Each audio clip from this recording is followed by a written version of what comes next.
અમદાવાદની જાણીતી એવી નિરમા યુનિવર્સિટી ખાતે સોશિયો કલ્ચર ફેઝનું આયોજન કરવામાં આવ્યું હતું। ત્યારે આ ફેઝ છેલ્લા 7 વર્ષથી કરવામાં આવે છે, જેમાં નિરમા યુનિવર્સિટી સહિત અલગ અલગ કોલેજના વિદ્યાર્થીઓએ ભાગ લીધો હતો અને આ ઇવેન્ટમાં વિદ્યાર્થીઓ દ્વારા અલગ અલગ પરફોર્મન્સ કરવામાં આવ્યા હતા।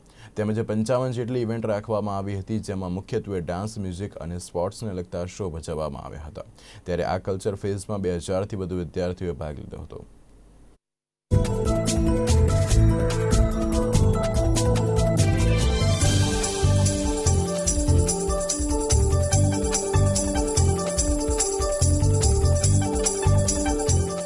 એટલે આ છે એક સોશિયો કલ્ચરલ ફેસ્ટ છે, હોરાઇઝન 19 એનું નામ છે અને અમે પાછલા 7 વર્ષથી કરીએ છીએ, જેમાં દર વર્ષે નવી ઇવેન્ટ્સ અમે અંદર નાખતા હોઈએ છીએ। ટોટલ 55+ ઇવેન્ટ્સ છે જે નિર્માના કેમ્પસમાં અને બહાર બધી અલગ અલગ જગ્યાએ કરાતા હોઈએ છીએ। મોસ્ટલી ડાન્સ, મ્યુઝિક અને સ્પોર્ટ્સ આ ત્રણ કેટેગરી અમે મેઇનલી કવર કરીએ છીએ। બાકી એની જોડે જોડે ફન ઇવેન્ટ્સ, ટાઈમ બસ્ટર્સ ને એવું બધું અમે નાખતા હોઈએ છીએ। આ ઇવેન્ટમાં ટોટલ 2000થી 2200 જેટલા પાર્ટિસિપન્ટ છે આ વર્ષે હોરાઇઝન 19માં।